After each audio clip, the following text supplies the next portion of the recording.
Gulf to do so. And it would be very much in their interest if they would open up a little bit and put some of this behind us. I'll take one last question. Sorry, yes. Can I disagree with that a little bit? Yeah, of course. If you can disagree, we desperately want you to speak. Yeah, no, I think it's a good point, and it's an accurate point. But I think the big fundamental thing for me is, how is that any different to the 70s and 80s with the Thais, the MASs, the Singapore Airlines, and so on? They were exactly the same. You couldn't get into their books and have a look, and you knew that they were there for other reasons, building tourism, all the rest of it. They were owned by the government or whatever it might have been. So I agree with what you're saying, but I'm not sure that it is necessarily different to how it was in 20, 30 years ago, and probably will be in 10 years with the Chinese carriers. I don't know. And we all talk about the Gulf carriers, but it's also true that by far not all Gulf carriers perform that well. Yeah. Okay, let's take a question at the back there. Have you got a microphone? I can't see with the lights. Yes, good. Shashank Nigam with Simplifying. I've got a question on metal neutrality, just on the virtual airline thing. And you see a divergence wherein AA and BA have got an hourly shuttle between London and New York because of their metal neutrality arrangement. Whereas on the other end, you've got airlines like Singapore Airlines and Thai Airways, part of the same alliance, and they don't even code share. You've got Qantas and Cathay head-on, even though they're in one world. Where do you see metal neutrality going with respect to your carriers, and do you see that extending to low-cost carriers as they are today?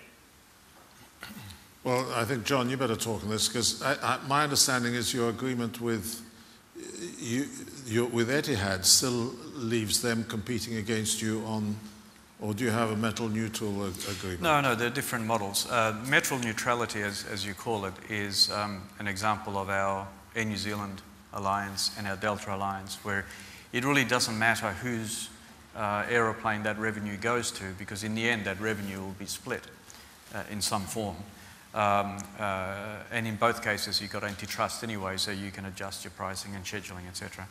The Etihad arrangement, and for that matter the Singapore Airlines one, also has the antitrust, and there is an element of metal neutrality whereby you have your code on their plane and the sales forces sell them as though it was one plane or the other, but the financial model behind it is different, and it is more based around your traditional sort of structure of prorates, etc., etc. So there are different models you can apply to different alliances, so it's not an issue. But in all cases, from a sales perspective, there is a metal neutrality. And do I see it going further? Frankly, I see that as the way of the future, and I really put a question mark on the longevity of these global alliances to the degree that they are now. If you raised the point there with Cathay and Qantas, they'll never be able to agree for many reasons, but the primary reason is they compete. So there's no antitrust. They can't get antitrust. So it's, what does the alliance actually bring to you is my point. There's no way that we could join a Star or a One World, or forget One World, but whoever it might be, and all of a sudden have antitrust with the carriers within that. I mean, we just can't. I think there was another element to the question, which was that within the alliances there are partners that have antitrust immunity in certain markets, and they are competing with other members of that alliance, and that there is an element of unfair competition, because the two big boys are not competing against each other, but are competing against the other partners. That's right. Hence we didn't join an alliance. Okay, one last question. Peter, I think as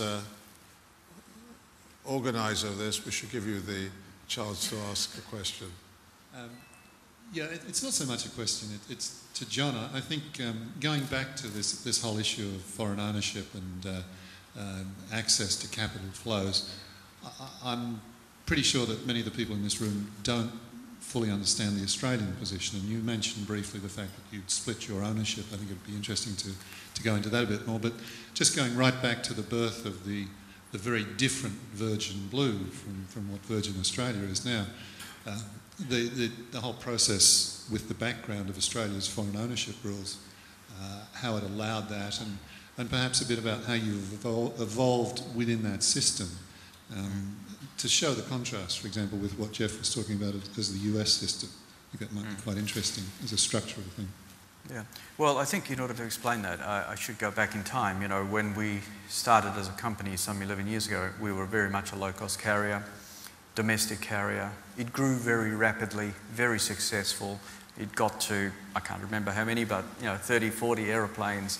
And eventually the growth, because we have a very small market of only 23 million people or whatever it might be, you need to continue to feed that growth. So we ventured into the Trans-Tasman, called it a different name. We ventured into America with Via Australia and so on, called it a different name. And as it kept growing to about 78 aeroplanes or whatever it was 2 years ago when I started, it was pretty obvious to me that it only had one of two ways of going. It could either go backwards and become a low-cost carrier, very difficult to do because our cost base had gone up. Or alternatively, you continue the evolution, but you actually fast-track it. And if you're able to do that and reposition your company as one company that covers domestic and international and is of size, your next hurdle then becomes your structure, your ownership structure. And just for the people that don't know in the room, Australia has got an ownership structure that says if you're a domestic airline, you can be owned 100% by anybody. Anybody could come in and buy you. But if you want to fly internationally and access the rights of Australia, you have to be 51% Australian owned. So now that we were a domestic and international carrier, that limit of 51% applied to the total business. And as a listed company, where we had 26% owned by Virgin company, and then subsequently Air New Zealand buying us at up to 19%, let's call it, half of your register's locked up. That leaves a very small amount of liquidity in your stock.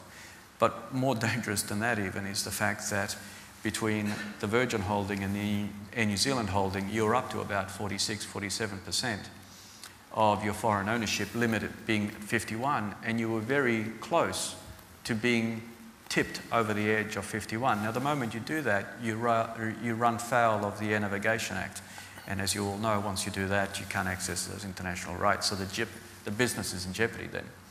So very quickly, we had to make a decision that said, well, now that Air New Zealand has bought in and has pushed us up to 47%, what mechanism can we put in place to ensure that we don't go past that 51 or 49 actually, 49 and have an issue? Now, you could have done it a number of ways. You could go down one extreme and say, you know what, pretty easy. We do a constitutional amendment and we say any shareholder that buys in and tips us over the 49% is forced to sell down. That's a pretty scary thing to do because no investor with any sense from overseas is going to risk buying and then being told he's tipped you over and he has to sell. Or the other way that we could do it, which is the way we went about it, is to say, well, given that domestically you can be owned by 100% by foreign, let's split the company and say the listed entity is the domestic business and unlisted entity is the international business. And therefore the international business has to comply with a 49% foreign ownership. But the international business will give a long-term management agreement to the domestic business, so effectively the domestic business runs the whole operation.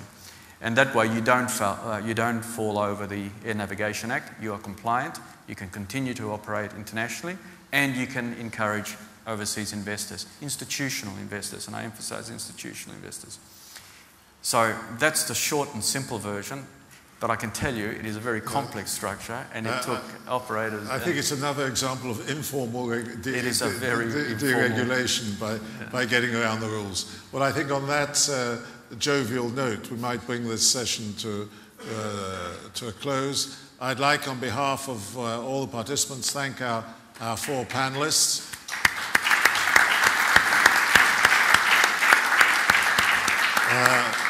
Some of them haven't come very far, but I know John has come a long way, and Clement as well, and Jeff as well. We have a coffee break now for half an hour till 11:40, and then we'll have the second panel session. Thank you very much. Answer to the WTO question?